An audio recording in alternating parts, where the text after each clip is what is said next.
তো hi guys, আবারও স্বাগতম আমাদের চ্যানেল সেন্ট্রি শালা বাই সিন্ডিকেটে, আপনার ওয়েলথ পার্টনার। আমার নাম অনুজ এবং আপনি দেখছেন নেসম সিরিজ 21 পাস ফর শুর ভিডিওস।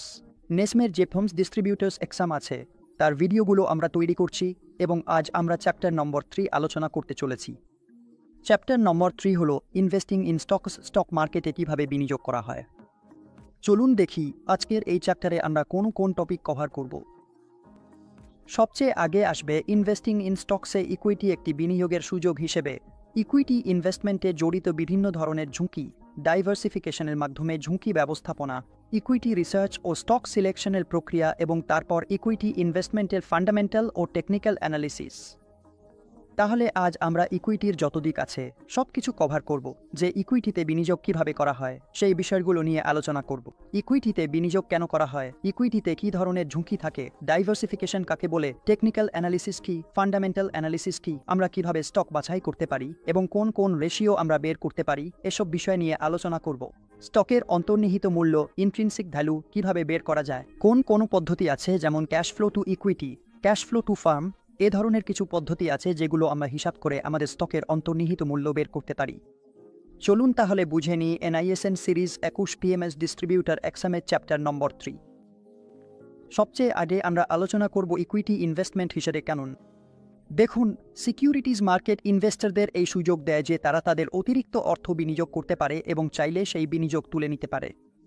বিভিন্ন ইনস্ট্রুমেন্টে যেগুলো মার্কেটে ট্রেড হয়, সেটা ইকুইটি হোক বা ডেট, সব ধরনের ইনস্ট্রুমেন্টে যার কাছেই ইনস্ট্রুমেন্ট আছে, যার কাছেই অতিরিক্ত টাকা আছে, সে এতে বিনিয়োগ করতে পারে এবং যে কোনো সময় সেটি লিকুইডেটও করতে পারে, অর্থাৎ সেটি বিক্রি করতে পারে। লিকুইডিটি বলতে বোঝায় মার্কেটের সেই সক্ষমতা, অর্থাৎ যখন কেউ কিনতে চায় তখন বিক্রেতার উপস্থিতি থাকে। মানে লিকুইডিটির অর্থ হলো যখন কেউ কিছু বিক্রি করতে চায় তখন তার জন্য মার্কেটে ক্রেতা উপলব্ধ থাকে।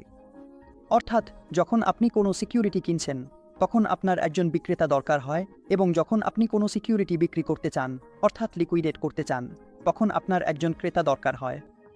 তাহলে এই পুরো সিকিউরিটিজ মার্কেট আপনাকে এই সুবিধা দেয় এবং দুটি উপায়ে কোনো কোম্পানি মার্কেট থেকে টাকা তুলতে পারে, প্রথমত ইকুইটির মাধ্যমে এবং দ্বিতীয়ত ডেটের মাধ্যমে। আমরা দুইটি বিষয় বুঝে নেব। আজকের এই টপিকটি শুধুমাত্র ইকুইটির ওপর ভিত্তি করে, ইকুইটি অ্যাজ অ্যান ইনভেস্টমেন্ট। যখনই কোনো কোম্পানি ইকুইটি সিকিউরিটি ইস্যু করে তখন এটি শেয়ার হোল্ডারদের কাছ থেকে যে অর্থ পায় তা ফেরত দেওয়ার কোনো চুক্তিভিত্তিক বাধ্যবাধকতা থাকে না। মানে যখন আপনি কোনো ইকুইটিতে বিনিয়োগ করেন তখন কোম্পানির কোনো চুক্তিভিত্তিক বাধ্যবাধকতা থাকে না যে তারা তাদের শেয়ার হোল্ডারদের কোনো অর্থ ফেরত দেবে। আপনি যে ইকুইটিতে বিনিয়োগ করেছেন সেটি একভাবে আপনি সেই কোম্পানির ব্যবসায় বিনিয়োগ করেছেন। আপনি সেই ব্যবসার যত শতাংশ শেয়ার কিনেছেন আপনি ততটাই সেই ব্যবসার মালিক এবং ব্যবসার অংশীদার। মানে কোম্পানির যে লাভ হবে তারও আপনি সেই শতাংশ অনুযায়ী অংশ পাবেন এবং কোম্পানির ক্ষতিতেও আপনার অংশীদারিত্ব থাকবে। তাই এই কারণেই ইকুইটি ইনভেস্টরদের জন্য কোম্পানির কোনো বাধ্যবাধকতা নেই যে কোম্পানি আপনাকে কোনো ক্যাশফ্লো দেবে বা ধারাবাহিকভাবে ক্যাশফ্লো দেবে বা কোনো নির্দিষ্ট ধরনের পেমেন্ট দেবে, এমন কিছু সংজ্ঞায়িত থাকে না। ইকুইটি ইনভেস্টররা ভোটিং রাইটও পান এবং যদি আপনি কোনো কোম্পানিতে যথেষ্ট পরিমাণ শেয়ার ধারণ করেন তাহলে আপনার সুযোগ থাকে সেই কোম্পানির ব্যবসায় অংশগ্রহণ করার বা তার ম্যানেজমেন্টে অংশ নেওয়ার। ইকুইটি শেয়ারে যারা ইনভেস্টররা বিনিয়োগ করেন তারা দুইভাবে চান তাদের মূলধন বাড়ুক। প্রথমত, ক্যাপিটাল অ্যাপ্রিসিয়েশন। তারা যে টাকা বিনিয়োগ করেছেন সেটাতে যেন কিছুটা মূল্য বৃদ্ধি হয়, এটাই তাদের প্রথম চাওয়া। আর দ্বিতীয়ত, ডিভিডেন্ড ইনকাম, অর্থাৎ সেই নির্দিষ্ট সিকিউরিটি বা শেয়ার বা কোম্পানি যেন তাদের ডিভিডেন্ডও দেয়। এবং দুই ক্ষেত্রেই কোম্পানির পক্ষ থেকে কোনো নিশ্চয়তা নেই একজন ইকুইটি বিনিয়োগকারীর জন্য, না ক্যাপিটাল অ্যাপ্রিসিয়েশন পাওয়ার না ডিভিডেন্ড ইনকাম পাওয়ার। এটা পুরোপুরি নির্ভর করে কোম্পানির উপর।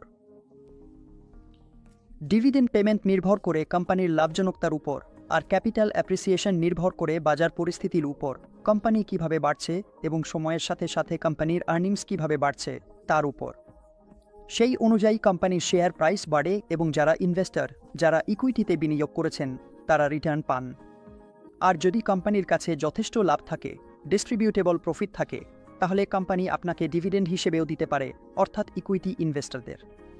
তাই এখানে কোনো নিশ্চয়তা নেই, কিন্তু ইকুইটি ইনভেস্টমেন্ট মূলত এই দুই কারণেই করা হয়। প্রথমত ক্যাপিটাল অ্যাপ্রিসিয়েশন এবং দ্বিতীয়ত ডিভিডেন্ড ইনকাম। এখন দেখুন, ডেটে ইনভেস্টমেন্ট করে, অর্থাৎ এক রকম রিস্ক ফ্রি অ্যাসেটে ইনভেস্ট করে একজন ইনভেস্টর রিস্ক ফ্রি রেট উপার্জন করতে পারে যদি তার স্টেবল রিটার্ন দরকার হয় বা সে বেশি ঝুঁকি নিতে না চায়। কিন্তু যদি সে আরও বেশি রিটার্নের দাবি করে তাহলে তাকে অতিরিক্ত ঝুঁকি নিতে হতে পারে ইকুইটিতে। তাই এই অতিরিক্ত ঝুঁকির জন্য যে ক্ষতিপূরণ সে পাবে সেটাই হচ্ছে ইকুইটিতে যে রিটার্ন আমরা পাই, সেটাই এই ঝুঁকির জন্য ক্ষতিপূরণ। ঝুঁকির জন্য ক্ষতিপূরণ আমরা পাই যেটা আমরা ইকুইটিতে বিনিয়োগ করে নিই। আপনার ঝুঁকিমুক্ত সম্পদে অর্থ বিনিয়োগ করা উচিত। আপনি ডেটে টাকা বিনিয়োগ করতে পারেন, আপনি ভারত সরকারের সিকিউরিটিতে টাকা বিনিয়োগ করতে পারেন যেখানে কোনো ঝুঁকি নেই এবং সেখানে আপনি ঝুঁকিমুক্ত রেট পাবেন, সেখানে আপনি ঝুঁকিমুক্ত রেট উপার্জন করতে পারেন। কিন্তু যদি আপনি বেশি রিটার্ন চান তাহলে অবশ্যই আপনাকে ইকুইটি শেয়ারে বিনিয়োগ করতে হবে। এখন আমরা ইকুইটি ইনস্ট্রুমেন্টের মাধ্যমে ঝুঁকি বৈচিত্র্যকরণ নিয়ে কথা বলবো। যে ইকুইটি ইনস্ট্রুমেন্ট আছে সেখানে আমরা কিভাবে আমাদের ঝুঁকি বৈচিত্র্য করতে পারি। দেখুন, ইকুইটিতে আমরা যেভাবে বৈচিত্র্য করি, বৈচিত্র্যকরণের মাধ্যমে আপনি কিছুটা হলেও ঝুঁকি কমাতে পারেন। বৈচিত্র্যকরণ দুইভাবে করা যায়, ক্রস সেকশনাল এবং টাইম সিরিজ ভিত্তিতে। তাহলে আপনি ক্রস সেকশনালভাবেও বৈচিত্র্যকরণ করতে পারেন এবং টাইম সিরিজ ভিত্তিতেও বৈচিত্র্যকরণ করতে পারেন। বৈচিত্র্যকরণের আমাদের একমাত্র উদ্দেশ্য হল ঝুঁকি কমানো।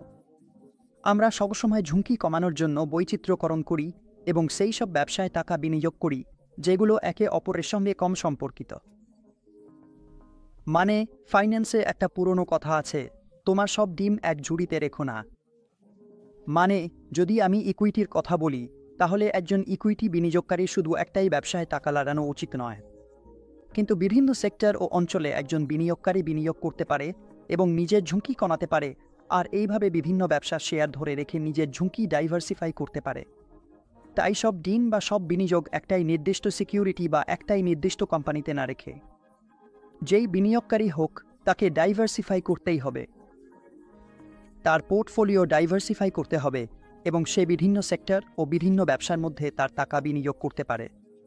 ইকুইটি বিনিয়োগ প্রকল্পের কথা বলতে গেলে শুধুমাত্র একটি ব্যবসায়ের মাধ্যমে যাওয়ার পরিবর্তে আপনি অনেক ব্যবসায় বিনিয়োগ করতে পারেন এবং আপনার পোর্টফোলিওকে বৈচিত্র্যময় করতে পারেন।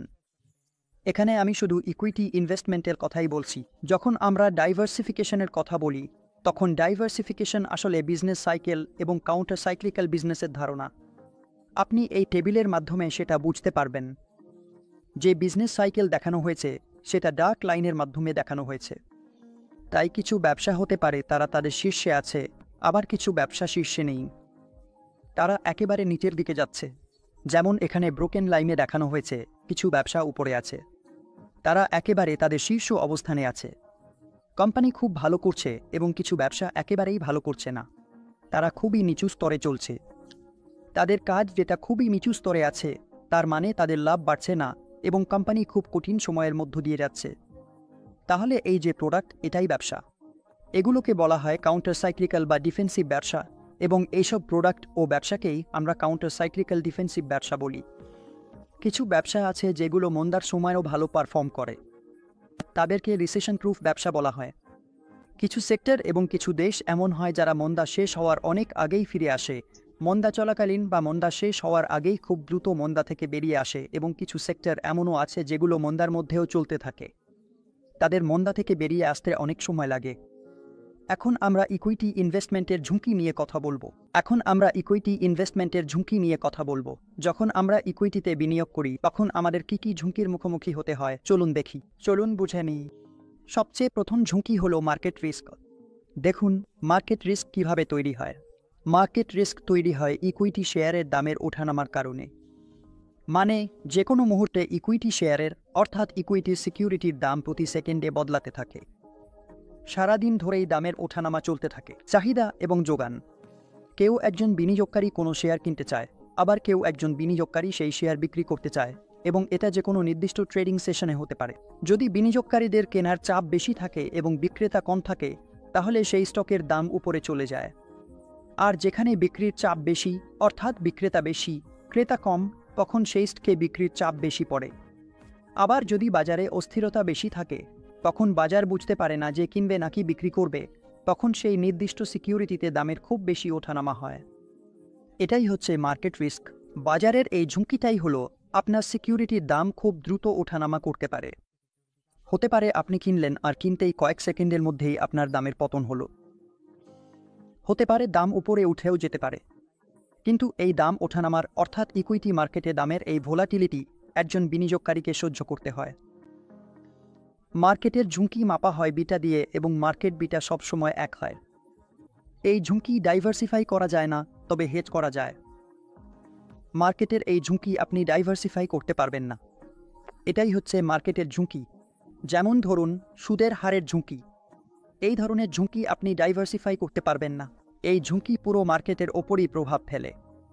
কোনো একটি ব্যবসা বা নির্দিষ্ট কোনো শেয়ার বা নির্দিষ্ট কোনো কোম্পানি এই ঝুঁকি থেকে বাঁচতে পারে না।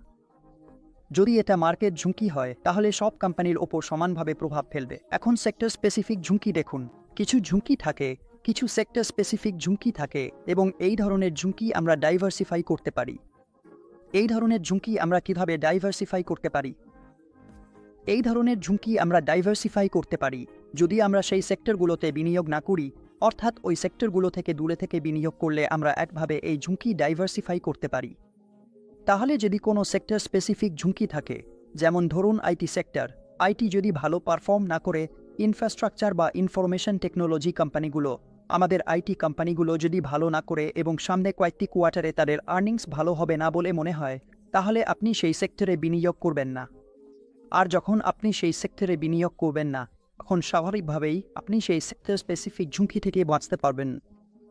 তারপর আপনি অর্থনীতির বিভিন্ন অন্যান্য সেক্টরেও টাকা বিনিয়োগ করতে পারেন। কোম্পানি স্পেসিফিক ঝুঁকি, অর্থাৎ যে ঝুঁকি কোম্পানির নিজস্ব কারণ থেকে আসে, সেটা নন মার্কেট ঝুঁকির অংশ। যেমন আমি আপনাকে বলেছিলাম, মার্কেট ঝুঁকি পুরো বাজারের ওপর একসাথে কাজ করে। কিন্তু কোম্পানি স্পেসিফিক ঝুঁকি শুধুমাত্র একটি কোম্পানির জন্যই প্রযোজ্য থাকবে এবং এটি নন মার্কেট ঝুঁকির অংশ। এই ঝুঁকি ডাইভার্সিফাই করে দূর করা যায়। এখানে আমাদের খুব মনোযোগ দেওয়ার প্রয়োজন আছে। কোম্পানি স্পেসিফিক ঝুঁকি আমরা ডাইভার্সিফাই করতে পারি, এমনকি একেবারে শূন্য পর্যন্ত। আমরা এটাকে পুরোপুরি জিরো করতে পারি। কোম্পানি স্পেসিফিক ঝুঁকি। কোম্পানির নির্দিষ্ট ঝুঁকি বিভিন্ন কারণের কারণে উদ্ভূত হয় যা একটি একক কোম্পানির কর্মক্ষমতাকে প্রভাবিত করে। যে কোনো কারণ যা সেই কোম্পানির পারফরম্যান্সকে প্রভাবিত করতে পারে, এগুলোই কোম্পানি স্পেসিফিক ঝুঁকি নামে পরিচিত। অন্যান্য ফার্ম বা পিআর কোম্পানিগুলো এই ঝুঁকির দ্বারা প্রভাবিত হয় না। তাই একভাবে এই ঝুঁকি ডাইভার্সিফাই করা যায় বিভিন্ন কোম্পানির শেয়ারে বিনিয়োগ করার মাধ্যমে। তাহলে আমরা কিভাবে এই ঝুঁকিকে ডাইভার্সিফাই করতে পারি? মানে ওই একই সেক্টরের বিভিন্ন পিআর কোম্পানিতে অর্থ বিনিয়োগ করে এই ঝুঁকিকে ডাইভার্সিফাই করা যায়। লিকুইডিটি ঝুঁকি দেখুন। লিকুইডিটি ঝুঁকি ইম্প্যাক্ট কস্ট দ্বারা মাপা হয়। ইম্প্যাক্ট কস্ট কি? আপনি যখন দেখেন মার্কেট ইম্প্যাক্ট কম, তখন বোঝা যায় স্টকটি আরও বেশি লিকুইড। যখন কোনো স্টক খুবই লিকুইড হয়, তার মানে অনেক বেশি ক্রেতা ও বিক্রেতা সেখানে উপস্থিত থাকে। সেই স্টকে খুব ভালো ট্রেডিং হচ্ছে, তখন দেখা যায় যে আপনার ইম্প্যাক্ট কস্ট অনেক কম। আর যদি কোনো স্টক খুব কম লিকুইড হয়, অর্থাৎ খুব কম ট্রেড হয়, তাহলে একটি মাত্র ট্রেডও তার কনসিডার্ড প্রাইস বা দামের ওপর অনেক বড় প্রভাব ফেলতে পারে। তাই ধরে নেওয়া হয় যে এমন স্টকগুলোর ক্ষেত্রে ইম্প্যাক্ট কস্ট অনেক বেশি হয়। এবার আমরা ইকুইটি মার্কেটের ওভারভিউ নিয়ে কথা বলবো। ইকুইটি মার্কেট কি, কিভাবে এখানে বিনিয়োগ করা যায় এবং বিনিয়োগের উপকারিতা কি? দেখুন, ইকুইটি মার্কেট আপনার কোম্পানির নেট অ্যাসেটের ওপর মালিকানা প্রতিনিধিত্ব করে। আপনি যে শতাংশে কোনো কোম্পানির শেয়ার কিনেছেন, ধরে নেওয়া হয় সেই শতাংশে আপনি ওই কোম্পানির মালিক। মানে যদি আপনি কোনো নির্দিষ্ট কোম্পানির 15% ইকুইটি কিনে থাকেন, তাহলে আপনার কাছে সেই কোম্পানির 15% শেয়ার আছে। তাহলে একভাবে বলা যায় আপনি ওই কোম্পানির মালিক বা আপনি ওই কোম্পানিটিকে মালিকানা করছেন, এমনটাই ধরা হয়। তাই ইকুইটি সবসময়ই আপনার মালিকানার অংশকেই দেখায়। সাধারণত company normal equity share issue করে এবং তাতে আপনি অংশগ্রহণ করতে পারেন। আপনি ইকুইটি শেয়ার কিনতে পারেন এবং সেই অনুপাতে কোম্পানিতে অংশীদারিত্ব নিতে পারেন। এছাড়াও ইকুইটি শেয়ারের পাশাপাশি কিছু কোম্পানি প্রেফারেন্স শেয়ারও ইস্যু করে। ইকুইটি শেয়ারের পরে প্রেফারেন্স শেয়ার থাকে। কিছু প্রেফারেন্স শেয়ার সম্পর্কে আমি আপনাকে জানিয়ে দিচ্ছি। যে ইকুইটি শেয়ার আছে তার উপরে র্যাঙ্ক করা হয়। ডিভিডেন্ড পেমেন্ট এবং কোম্পানির নেট অ্যাসেটস লিকুইডেশনের সময় বিতরণের ক্ষেত্রে এগুলোকে অগ্রাধিকার দেওয়া হয়। মানে যখন কোম্পানি লিকুইডেট হয়, লিকুইডেশনের ক্ষেত্রে যদি কোম্পানিকে লিকুইডেট করতে হয় বা কোম্পানির কাছে অতিরিক্ত মুনাফা থাকে এবং সেই মুনাফা থেকে ডিভিডেন্ড দিতে হয়, তাহলে সবার আগে যাদের নাম আসবে তারা হলেন প্রেফারেন্স শেয়ার হোল্ডাররা, এবং প্রেফারেন্স শেয়ার হোল্ডারদের ইকুইটি শেয়ার হোল্ডারদের উপরে অগ্রাধিকার দেওয়া হয়। প্রেফারেন্স শেয়ার হোল্ডারদের সাধারণত ভোটিং অধিকার থাকে না, যেমনটা ইকুইটি শেয়ার হোল্ডারদের থাকে, এবং এদের কিছু বৈশিষ্ট্য আছে যা রিম সিকিউরিটির মতো হয়। কারণ এখানে একটি নির্দিষ্ট ডিভিডেন্ড পেমেন্ট পাওয়া যায়, এবং একভাবে বলতে গেলে ইকুইটি শেয়ারের মতোই প্রেফারেন্স শেয়ারও পারপেচুয়াল হতে পারে। এগুলিতে যে ডিভিডেন্ড দেওয়া হয় তা কিউমুলেটিভও হতে পারে, আবার নন কিউমুলেটিভও হতে পারে। কিউমুলেটিভ মানে হলো আপনার ডিভিডেন্ড জমা হতে থাকবে, একেবারে শেষে সেটা পাওয়া যায়, এবং নন কিউমুলেটিভে আপনি সময় সময়ে ডিভিডেন্ড পেয়ে যেতে থাকেন। একটি নন পার্টিসিপেটিং প্রেফারেন্স শেয়ারে আপনাকে নির্দিষ্ট হারে ডিভিডেন্ড দেওয়া হয়, এবং সেটা কোম্পানির আয়ের ওপর নির্ভর করে না। কোম্পানির আয় যাই হোক না কেন, আপনাকে সেই ডিভিডেন্ড দেওয়া হবে এবং নির্দিষ্ট হারে দেওয়া হবে। যদি সেই প্রেফারেন্স শেয়ার নন পার্টিসিপেটিং হয় তাহলে, এবং যারা পার্টিসিপেটিং প্রেফারেন্স শেয়ার হোল্ডার, তাদের এই অধিকার আছে যে তারা কিছু নির্দিষ্ট ডিভিডেন্ড পেতে পারে। প্লাস অতিরিক্ত ডিভিডেন্ডও তারা পাবে কিছু পূর্বনির্ধারিত শর্তের ভিত্তিতে, অর্থাৎ সাধারণ ডিভিডেন্ড তো পাচ্ছেই, সেগুলো তো তারা পাবেই, যেমন নন পার্টিসিপেটিং প্রেফারেন্স হোল্ডাররা যেটা পায় সেটাও তারা পাবে। প্লাস যারা পার্টিসিপেটিং প্রেফারেন্স শেয়ার হোল্ডার, তাদের কিছু পূর্বনির্ধারিত শর্ত অনুযায়ী অতিরিক্ত ডিভিডেন্ড দেওয়া হয়, এবং পার্টিসিপেটিং প্রেফারেন্স শেয়ারগুলোকেও লিকুইডেশনের সময় অগ্রাধিকার দেওয়া হয়। মানে যদি তাদের শেয়ার বিক্রি করতে হয় তাহলে বিক্রির ক্ষেত্রেও তাদের অগ্রাধিকার দেওয়া হবে। প্রথমে পার্টিসিপেটিং প্রেফারেন্স শেয়ার হোল্ডারদের শেয়ার বিক্রি বা কোম্পানি লিকুইডেট করার সুযোগ দেওয়া হবে। তারপর নন পার্টিসিপেটিং প্রেফারেন্স শেয়ারগুলো লিকুইডেট করা হবে। প্রেফারেন্স শেয়ার্স কনভার্টিবলও হতে পারে, আপনি প্রেফারেন্স শেয়ার্সকে ইকুইটিতে কনভার্ট করতে পারেন। যে কনভার্টিবল প্রেফারেন্স শেয়ার্স আছে সেগুলো শেয়ার হোল্ডারদের এই অধিকার দেয় যে তারা নির্দিষ্ট কিছু সংখ্যক ইকুইটি শেয়ার নিতে পারবেন। কারণ প্রেফারেন্স শেয়ার্সের কিছু বৈশিষ্ট্য থাকে যেগুলো ইকুইটি শেয়ারের মতো, আবার একই সঙ্গে কিছু বৈশিষ্ট্য ডেট সিকিউরিটিজেরও থাকে। এই কারণেই এগুলোকে বলা হয় হাইব্রিড বা ব্লেন্ডেড সিকিউরিটিজ, কারণ ডিভিডেন্ড বা পেমেন্টের একটি নির্দিষ্ট সিরিজের মতো ব্যবস্থা থাকে প্রেফারেন্স শেয়ার্সে। তাই একে বলা হয় ব্লেন্ডেড, একে হাইব্রিড বলা হয়। এতে কিছুটা ইকুইটির বৈশিষ্ট্য আছে, আবার কিছুটা ডেটের বৈশিষ্ট্যও আছে। এখন আমরা বুঝব ইকুইটি রিসার্চ এবং স্টক সিলেকশন সম্পর্কে। তাহলে ইকুইটি রিসার্চ কিভাবে করতে হবে, স্টক সিলেকশন আমরা কিভাবে করতে পারি। আমরা ঠিক করে নিয়েছি যে আমরা ইকুইটিতে টাকা বিনিয়োগ করব, কিন্তু ইকুইটির কোন জায়গায় বিনিয়োগ করা উচিত, কিভাবে আমরা একটি স্টক বেছে নিতে পারি, কোন বিষয়গুলো আমাদের খেয়াল রাখা উচিত, ইকুইটির জন্য গবেষণার কাজ কিভাবে করা যায়, চলুন বুঝে নিই। দেখুন, ইকুইটি মার্কেটে বিনিয়োগকারীদের জন্য অনেক ধরনের সুযোগ সুবিধা পাওয়া যায়। এই কারণেই ইকুইটি রিসার্চ এবং স্টক সিলেকশনের যে প্রক্রিয়া সেটি খুবই গুরুত্বপূর্ণ ভূমিকা পালন করে। যখন আপনাকে এমন একটি স্টক চিহ্নিত করতে হয় যা আপনার ঝুঁকি রিটার্ন এবং লিকুইডিটি চাহিদাগুলোকে বোঝে, অর্থাৎ যখন একজন বিনিয়োগকারীকে ঝুঁকি রিটার্ন বিবেচনা করে লিকুইডিটিকে মাথায় রেখে বিনিয়োগ করতে হয়, তখন স্টক নির্বাচনের একটি প্রক্রিয়া থাকে, এবং এই ক্ষেত্রে ইকুইটি রিসার্চ খুবই কাজে আসে। যেখানে ইকুইটি রিসার্চে খুব ভালোভাবে বিশ্লেষণ করা হয়, কোম্পানির বিশ্লেষণ করা হয়, কোম্পানির পরিবেশ, কোম্পানির ফাইন্যান্সিয়াল থেকে নন ফাইন্যান্সিয়াল তথ্যগুলো দেখা হয়, সেখানে সেই সেক্টরের ডায়নামিক্সও দেখা হয় যেটি কোম্পানি যেখান থেকে সম্পর্কিত, কোম্পানির প্রতিদ্বন্দ্বীদের দেখা হয়, অর্থনৈতিক পরিস্থিতি ইত্যাদি সবকিছু বিচার করা হয় ইকুইটি রিসার্চের মাধ্যমে। দেখুন, ইকুইটি রিসার্চ করার উপকারিতা কী, আমরা কেন রিসার্চ করছি। যেমন আমি আপনাকে বলেছিলাম, ইকুইটি রিসার্চের পেছনে যে ধারণা আছে, ইকুইটি রিসার্চের মূল উদ্দেশ্য বা ধারণা হলো স্টকের অন্তর্নিহিত মূল্য বের করা, যাতে সেটিকে বাজার মূল্যের সঙ্গে তুলনা করা যায়। মানে আমাদের স্টক প্রাইসের অন্তর্নিহিত মূল্যে পৌঁছাতে হবে এবং তারপর সেটিকে বাজার মূল্যের সঙ্গে তুলনা করতে হবে, এবং এরপর আমাদের সিদ্ধান্ত নিতে হবে আমরা কোনো নির্দিষ্ট সিকিউরিটি কিনব, ধরে রাখব, নাকি বিক্রি করব। যে অন্তর্নিহিত মূল্য আমরা বের করেছি তার ভিত্তিতে বাজারে দাম কত চলছে, এবং তারপর আমরা এটা কিনব, বিক্রি করব, নাকি ধরে রাখব, সেই সিদ্ধান্ত নিতে হবে। স্টক নির্বাচনের জন্য অনেক ধরনের ফ্রেমওয়ার্ক ও পদ্ধতি উপলব্ধ আছে। কিছু বিশ্লেষক ফান্ডামেন্টাল অ্যানালিসিস ব্যবহার করেন, কেউ টপডাউন পদ্ধতি নেন, আবার কেউ বটম আপ পদ্ধতি অনুসরণ করেন। বিশ্লেষকরা কিছু পরিমাণগত স্ক্রিনিংও করেন। স্টক নির্বাচনের জন্য টেকনিক্যাল ইন্ডিকেটরও ব্যবহার করা হয়, তাই এই সব কিছুই একজন বিশ্লেষক ব্যবহার করতে পারেন। এই সব বিষয় নিয়ে আমরা এখন সামনে বিস্তারিত দেখব। সবচেয়ে আগে আমরা ফান্ডামেন্টাল অ্যানালিসিস নিয়ে কথা বলবো। ফান্ডামেন্টাল অ্যানালিসিস করে আমরা কিভাবে একটি স্টকের অন্তর্নিহিত মূল্য নির্ধারণ করতে পারি এবং ফান্ডামেন্টাল অ্যানালিসিসে কোম্পানির কোন বিষয় আমরা দেখতে পারি। চলুন বুঝে নিই। ফান্ডামেন্টাল অ্যানালিসিস হলো সেই প্রক্রিয়া যার মাধ্যমে আমরা একটি স্টকের অন্তর্নিহিত মূল্যে পৌঁছাতে পারি, অর্থাৎ আমরা সেই নির্দিষ্ট স্টকের অন্তর্নিহিত মূল্য নির্ধারণ করব। এবং এই যে মূল্যগুলো, এগুলো নির্ভর করে অনেক ধরনের অর্থনৈতিক উপাদানের ওপর, যেমন ভবিষ্যতের আয় এবং ক্যাশ ফ্লো। পুরো ইকুইটিতে বিনিয়োগ করার এই পুরো খেলা, অর্থাৎ ইকুইটিতে বিনিয়োগ করার পুরো বিষয়টাই নির্ভর করে আপনার ভবিষ্যতের আয়, কোম্পানির ক্যাশ ফ্লো, সুদের হার এবং ঝুঁকির ভেরিয়েবলের ওপর।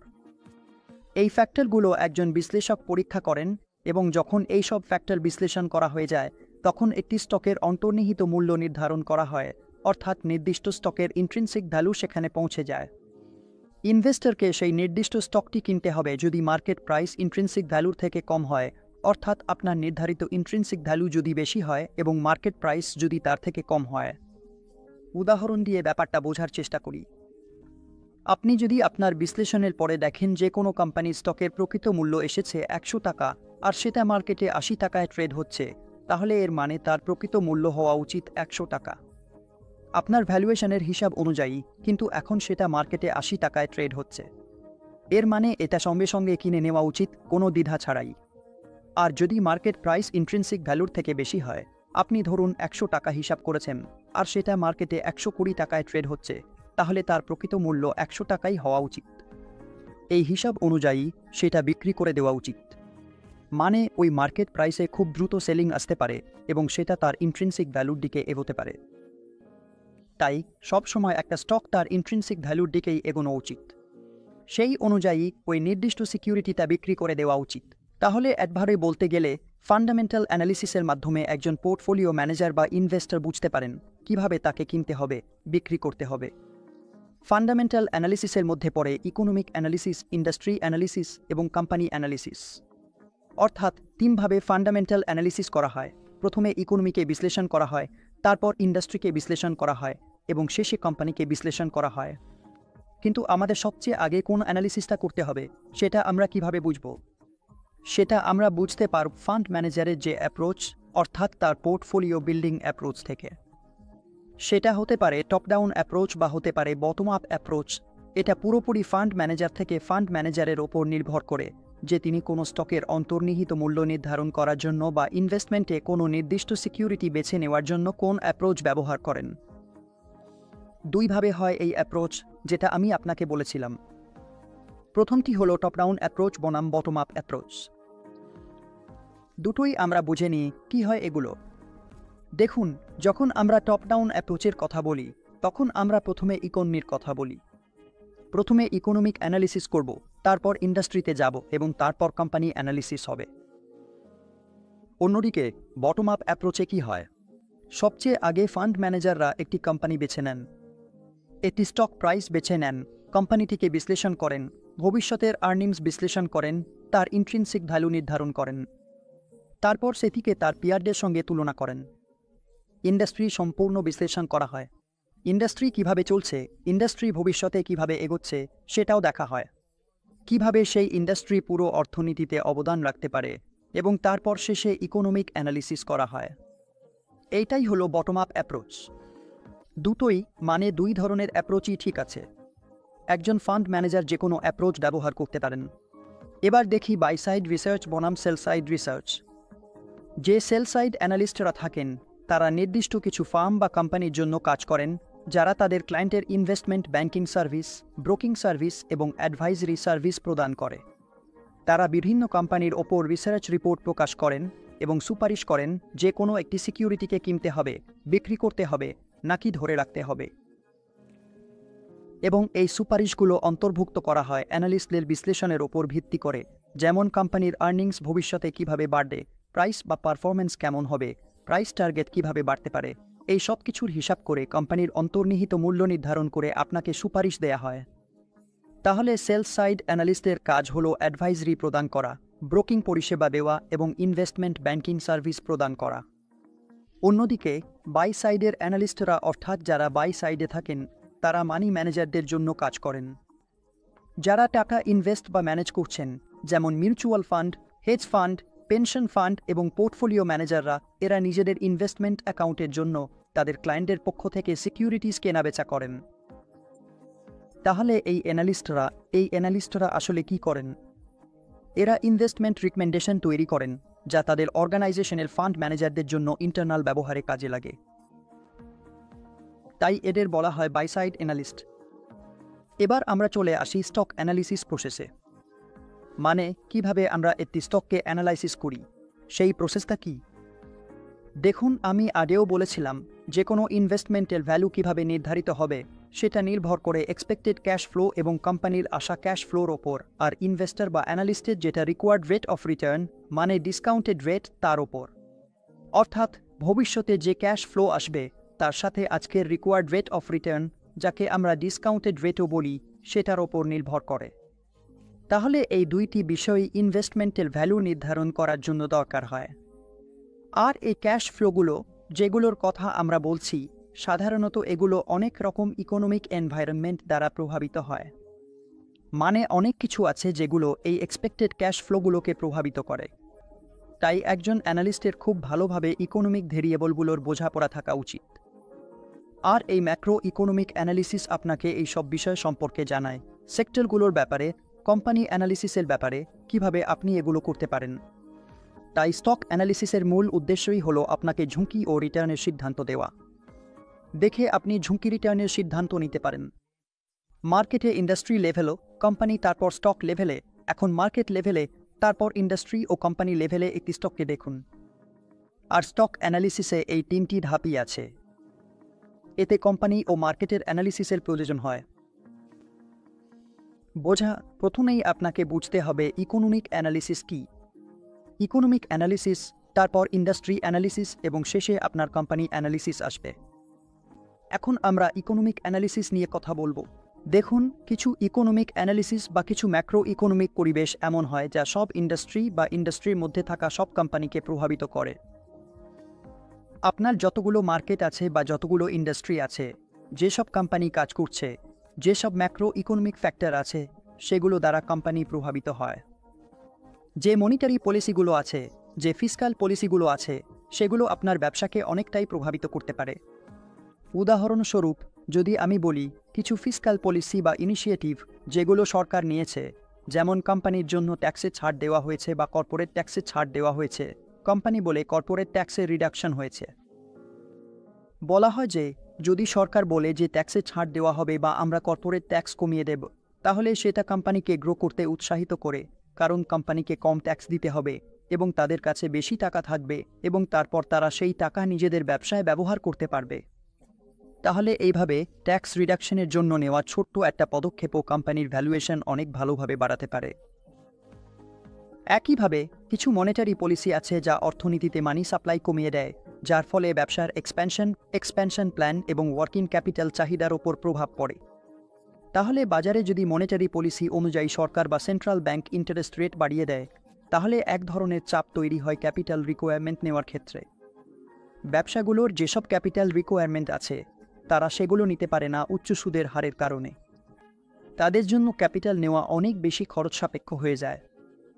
এই কারণে তারা তাদের এক্সপ্যানশনের যেসব পরিকল্পনা আছে, সেগুলো বাস্তবায়ন করতে পারবে না এবং এতে তাদের কোম্পানির ভ্যালুয়েশন ও প্রফিট কিছুটা প্রভাবিত হতে পারে।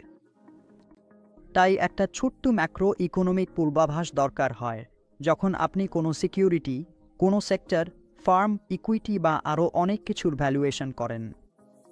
এই সব কিছু করে আপনি একভাবে পূর্বাভাস দিতে পারেন এবং আপনার সেক্টর, ইকোনমি, ফার্ম বা ইকুইটিকে কিভাবে দেখতে হবে এবং তাদের কিভাবে মূল্যায়ন করতে হবে সেটা বুঝতে পারবেন। সব কিছুই আপনাকে দেখতে হবে।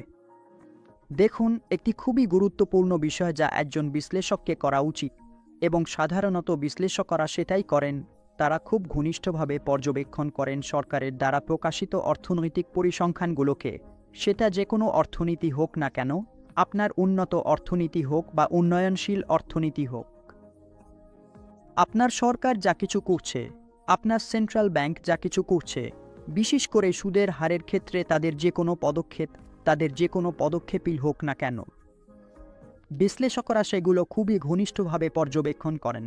যে সমস্ত সূচক আছে যেগুলো সাধারণত অর্থনৈতিক সূচক হিসেবে ধরা হয়, তাহলে যে ইকোনমিক ইন্ডিকেটরগুলোর সূচক আছে, যেমন আপনার ওপাই, সাপাই, মাসিক মুদ্রাস্ফীতি সূচক, আপনার যে ইন্ডাস্ট্রিয়াল প্রোডাকশন সূচক আছে, জিডিপির বৃদ্ধির হার আছে, তাহলে একজন বিশ্লেষক এই অর্থনৈতিক এবং অর্থনৈতিক পরিস্থিতিগুলোকে খুব ভালোভাবে পর্যবেক্ষণ করেন।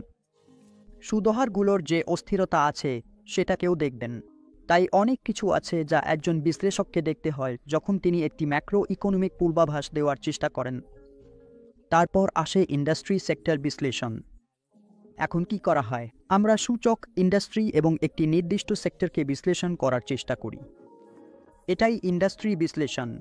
এটি খুবই গুরুত্বপূর্ণ অংশ, যা আমাদের 3টি ধাপের মধ্যে পড়ে, যা আমি আপনাদের বলেছিলাম টপ-ডাউন স্টক বিশ্লেষণের ধাপগুলো। তাহলে যদি আপনি টপ-ডাউন বিশ্লেষণ করছেন, তাহলে প্রথমেই আপনি অর্থনৈতিক বিশ্লেষণ করেছেন, ম্যাক্রো ইকোনমিক ফ্যাক্টরগুলো দেখেছেন। তারপর আপনি একটি ইন্ডাস্ট্রি বেছে নিয়েছেন এবং এখন আপনি সেই ইন্ডাস্ট্রিতে চলে এসেছেন। আপনি এখন ইন্ডাস্ট্রি সেক্টর নির্দিষ্ট বিশ্লেষণ করছেন। ইন্ডাস্ট্রি বিশ্লেষণ একভাবে আপনাকে আরও সাহায্য করে লাভজনক এবং অলাভজনক সুযোগগুলো চিহ্নিত করতে। মানে, কোথায় বিনিয়োগকারীদের টাকা লাভ হতে পারে, কোথায় বেশি সুযোগ আছে, কোথায় লাভজনক সুযোগ এবং কোথায় অলাভজনক সুযোগ রয়েছে। তাহলে একভাবে যে ম্যাক্রো বিশ্লেষণ ইন্ডাস্ট্রির করা হয়েছে, তারপরে বোঝা যায় কোন কোন ইন্ডাস্ট্রি ব্যবসার চক্রের সাথে সম্পর্কিত এবং সেই ব্যবসার চক্রে বিনিয়োগ করা যেতে পারে। দেখুন, ইন্ডাস্ট্রিগুলোর পারফরম্যান্স নির্ভর করে তারা ব্যবসার চক্রের কোন পর্যায়ে আছে তার উপর। মানে, বিভিন্ন ইন্ডাস্ট্রি বিভিন্নভাবে পারফর্ম করে ব্যবসার চক্রের বিভিন্ন পর্যায়ে। ব্যবসার চক্রের বিভিন্ন পর্যায়ে কোম্পানিগুলো তাদের সম্পর্কের ভিত্তিতে একেবারেই আলাদা আচরণ করতে পারে। আমি কিছু বলি, তাহলে আপনি ব্যবসার চক্র অনুযায়ী বিভিন্ন শেয়ার সম্পর্কে জানতে পারবেন। এগুলোকে যেভাবে শ্রেণীবদ্ধ করা হয়েছে তা হলো সাইক্লিক এবং নন সাইক্লিক সেক্টর। উদাহরণস্বরূপ, আপনার ব্যাংকিং ও ফাইন্যান্সিয়াল সেক্টর সাধারণত দেখা যায় যে মন্দার শেষের দিকে তারা বেশি ভালো পারফর্ম করে। যখন মন্দা শেষ হওয়ার পথে থাকে, তখন মানুষের মধ্যে ব্যাংকিং ও ফাইন্যান্সিয়াল সেক্টর বৃদ্ধি পায়, কারণ মানুষ তখন আরও বেশি করে ঋণ নিতে, ব্যাংকিং পরিষেবা নিতে এগিয়ে আসে এবং ব্যাংকিং ও এনবিএফসি সেক্টরে এক ধরনের চাণ্ডাভাব দেখা যায়। এবং পুনরুদ্ধারের পর্যায়েও দেখা গেছে যে কনজিউমার ডিউরেবলসও বৃদ্ধি পায়। আপনার যেসব কনজিউমার ডিউরেবলস আছে, যেমন গাড়ি, পার্সোনাল কম্পিউটার, রেফ্রিজারেটর, এই ধরনের জিনিসপত্র যেগুলো মানুষ ব্যবহার করে, এগুলো খুবই আকর্ষণীয় বিনিয়োগ হয়ে ওঠে। তাই যখন পুনরুদ্ধারের পর্যায়ে থাকে, তখন এই জিনিসগুলোর চাহিদাও বেড়ে যায়। সাইক্লিক ইন্ডাস্ট্রি কি? আকর্ষণীয় বিনিয়োগ এবং অর্থনৈতিক পুনরুদ্ধারের শুরুর পর্যায়ে। যখন দেখা গেছে, তখন খুবই প্রাথমিক পর্যায়ে। অর্থনৈতিক পুনরুদ্ধার শুরু হয়ে গেলে আপনি সাইক্লিক ইন্ডাস্ট্রিতে যেতে পারেন। এই সেক্টরে অপারেটিং খরচ অনেক বেশি এবং যখন আমরা বিজনেস সাইকেলের শীর্ষে থাকি, তখন মুদ্রাস্ফীতি বেড়ে যায়। যখন চাহিদা সরবরাহকে ছাড়িয়ে যায়, মানে চাহিদা অনেক বেশি এবং আপনার সরবরাহ কম, এই কারণেই মুদ্রাস্ফীতি বাড়তে শুরু করে। যখন আপনি বিজনেস সাইকেলের শীর্ষে থাকেন, তখন এটাও এবং মুদ্রাস্ফীতিও প্রভাব ফেলে। বিভিন্ন ইন্ডাস্ট্রিতে এই প্রভাবটা ভিন্নভাবে পড়ে। কিছু ইন্ডাস্ট্রি আছে যারা এই মুদ্রাস্ফীতির প্রভাবটা গ্রাহকের ওপর চাপিয়ে দেয়, অর্থাৎ উৎপাদনের যে খরচ বাড়ে সেটা তারা কনজিউমারের ওপর দিয়ে দেয়। নির্দিষ্ট যেসব পণ্য আছে তাদের দাম বাড়িয়ে দেয়। এই কারণেই তাদের রাজস্ব এবং মুনাফা মুদ্রাস্ফীতির দ্বারা প্রভাবিত হয় না, কারণ তারা সেই বাড়তি খরচটা গ্রাহকের ওপর চাপিয়ে দিয়েছে। মন্দার সময়েও কিছু কোম্পানি ভালো করে বা কিছু ইন্ডাস্ট্রি অন্য কোম্পানির তুলনায় ভালো পারফর্ম করে। ডিফেন্স ইন্ডাস্ট্রিজ যেমন কনজিউমার স্ট্যাপলস, ফার্মাসিউটিক্যালস, এফএমসিজি, এই সেক্টরগুলো এমন যেগুলো মন্দার সময়েও আপনার কাজে আসে। মন্দার সময়েও ফার্মাসিউটিক্যালস, এফএমসিজি, দেখা গেছে এই সেক্টরগুলো মন্দার মধ্যেও ভালো পারফর্ম করে। এই সময়ে দেখা যায় কনজিউমারদের খরচ করার ক্ষমতা কমে যায়, কিন্তু তারপরও মানুষ খরচ করে নিত্য প্রয়োজনীয় জিনিসে, যেগুলো একেবারে দরকারি, সেই বেসিক নেসেসিটিতে তো খরচ হবেই। তাই এইভাবে কিছু কোম্পানি আছে যারা মন্দার সময়ও ভালোই পারফর্ম করে। এটা দেখুন, একজন বিশ্লেষককে দেখতে হবে কোম্পানির কোন স্টেজে আছে, কোম্পানির লাইফ সাইকেলের কোন পর্যায়ে আছে, সেই অনুযায়ী তারপর সে কোম্পানিকে বেছে নিতে পারে। এই গ্রাফটা দেখুন, সবচেয়ে আগে ইন্ট্রোডাকশন, তারপর গ্রোথ, তারপর ম্যাচিউরিটি এবং শেষে ডিক্লাইন। চলুন বুঝে নিই ইন্ট্রোডাকশন স্টেজে কি হয়, গ্রোথ স্টেজ কি, ম্যাচিউরিটি কি এবং তারপর আমরা ডিক্লাইনের দিকে যাব। সবচেয়ে আগে কথা বলি ইন্ট্রোডাকশন নিয়ে। দেখুন, ইন্ট্রোডাকশন স্টেজ হলো সেই পর্যায় যেখানে কোম্পানি বা ইন্ডাস্ট্রি খুবই সাধারণ বা সীমিত বিক্রয় অনুভব করে। তাদের বিক্রি শুরু হয়ে গেছে, তাদের পণ্য বাজারে চলে এসেছে, একটু একটু করে বিক্রি হচ্ছে, কিন্তু তাদের লাভ খুবই সামান্য। লাভ আসা এখনো শুরু হয়নি, তাদের শুধু বাজারে নিজেদের জায়গা প্রতিষ্ঠা করতে হবে। বিক্রি শুরু হয়েছে, কিন্তু তাদের মার্জিন খুব কম, লাভও খুব কম, কারণ হতে পারে এখানে প্রতিযোগিতা খুব বেশি এবং মার্কেট প্লেসে ওই নির্দিষ্ট পণ্যের জন্য ওই ইন্ডাস্ট্রিতে বাজার খুব ছোট হতে পারে। এই কারণেই সাধারণত ফার্মগুলোকে ইন্ডাস্ট্রিতে দেখা হয়। ওখানে ডেভেলপমেন্ট খরচ অনেক বেশি হয়ে যায়, কারণ তাদের নিজেদের পণ্য বাজারে প্রতিষ্ঠিত করতে হয়। তাই একেই ইন্ট্রোডাকশন ফেজ বলা হয়। ইন্ডাস্ট্রি লাইফ সাইকেলের এখন দ্বিতীয় ধাপ আসে, সেটা হলো গ্রোথ। দেখুন এই পর্যায়ে কি হচ্ছে। এই পর্যায়ে বাজার আপনার পণ্যকে পুরোপুরি বিকশিত করে ফেলেছে। আপনার পণ্য বাজারে বিক্রি হতে শুরু করেছে এবং আপনার সার্ভিসগুলো ইন্ডাস্ট্রিতে স্বীকৃতি পেয়ে গেছে। যদি আপনি এই সার্ভিসে থাকেন, তাহলে একভাবে বলা যায় ইন্ডাস্ট্রিতে আপনার প্রতিষ্ঠা হয়ে গেছে এবং মানুষজন আপনার পণ্য পরিষেবা নিতে বেশ আকৃষ্ট হচ্ছে। আপনি দেখবেন এই পর্যায়ে ইন্ডাস্ট্রিতে কোম্পানির সংখ্যা কম থাকে, কারণ যখন কোম্পানি গ্রোথ স্টেজে চলে আসে তখন খুব কম কোম্পানি টিকে থাকে। কারণ দেখা গেছে অনেক কোম্পানি শুরুতেই অর্থাৎ ইন্ট্রোডাকশন ফেজেই বন্ধ হয়ে যায়। যদি আপনার কোম্পানি গ্রোথ স্টেজে পৌঁছে যায়, তাহলে ধরে নিন এখানে প্রতিযোগিতাও অনেক কমে যায়, কারণ কোম্পানির সংখ্যাও খুব কম এবং আপনার প্রতিযোগিতাও খুব কম। আর সবচেয়ে বড় কথা, এই স্টেজে প্রফিট মার্জিন সাধারণত বেশি হয়, কারণ এখানে গ্রোথের জন্য। এখানে আপনি উচ্চ গ্রোথ দেখেন, উচ্চ পি দেখেন, উচ্চ পিএস দেখেন, আপনার সব রেশিওই এখানে অনেক বেশি থাকে। কোম্পানির প্রফিটও এখানে অনেক বেশি হয়। এই স্টেজের পর আসে ম্যাচিউরিটি, অর্থাৎ ম্যাচিউর ইন্ডাস্ট্রি গ্রোথ। এরপরই আসে আপনার ম্যাচিউরিটি স্টেজ। এখন আপনার প্রোডাক্ট বাজারে খুব ভালোভাবে বিক্রি হচ্ছে, আপনার প্রফিট মার্জিন অনেক বেশি, আপনি অনেক ভালো টাকা উপার্জন করে ফেলেছেন। এখন কি? এখন আপনি ম্যাচিউরিটি স্টেজে পৌঁছে গেছেন। মানে এটা একভাবে দেখা হয় যে এটা হচ্ছে লাইফ সাইকেলের সবচেয়ে দীর্ঘ ফেজ, অর্থাৎ ইন্ডাস্ট্রির সবচেয়ে লম্বা সময়ের ফেজ। মানে অনেক দিন ধরে কোনো নির্দিষ্ট কোম্পানি ম্যাচিউরিটি ফেজে থাকতে পারে। এই ফেজে কি হয়? এই স্টেজে সাধারণত দেখা যায় বা ধরে নেওয়া হয় যে কোম্পানির গ্রোথ রেট ওই ইন্ডাস্ট্রির গড় গ্রোথ রেটের সঙ্গে মিলে যায়। আপনার ইকোনমির যে গ্রোথ রেট আছে, মানে যেভাবে আপনার ইকোনমির গ্রোথ রেট চলছে, সেই অনুযায়ী ওই নির্দিষ্ট কোম্পানিরও গ্রোথ রেট চলবে, ঠিক যেমনভাবে আপনার ইকোনমির গ্রোথ রেট চলছে। এই স্টেজে দেখা গেছে যে কম্পিটিশন অনেক বেশি হয় এবং সেটা আপনার প্রফিট মার্জিনকে কমিয়ে দেয় নর্মাল লেভেলে, কারণ এখানে ম্যাচুরিটি স্টেজে অনেক কোম্পানি থাকতে পারে। ম্যাচুরিটি স্টেজে এই কারণেই আপনাকে আপনার প্রফিট মার্জিন নর্মাল লেভেলে নিয়ে আসতে হয়। এখানে আপনি বেশি প্রফিট করার চেষ্টা করতে পারবেন না। ম্যাচুরিটি স্টেজে আপনাকে শুধু সেই গ্রোথটা ধরে রাখতে হবে এবং সেই গ্রোথ ধরে রাখার জন্য আপনার প্রফিট মার্জিন কিছুটা কমে যেতে পারে। এখন আমরা ডিক্লাইন নিয়ে কথা বলবো, গ্রোথের ঘোষণা এবং পতন। দেখুন, এটা সেই কোম্পানি বা সেই স্টেজ যেখানে আপনার সেলস বা চাহিদা কমে যাবে।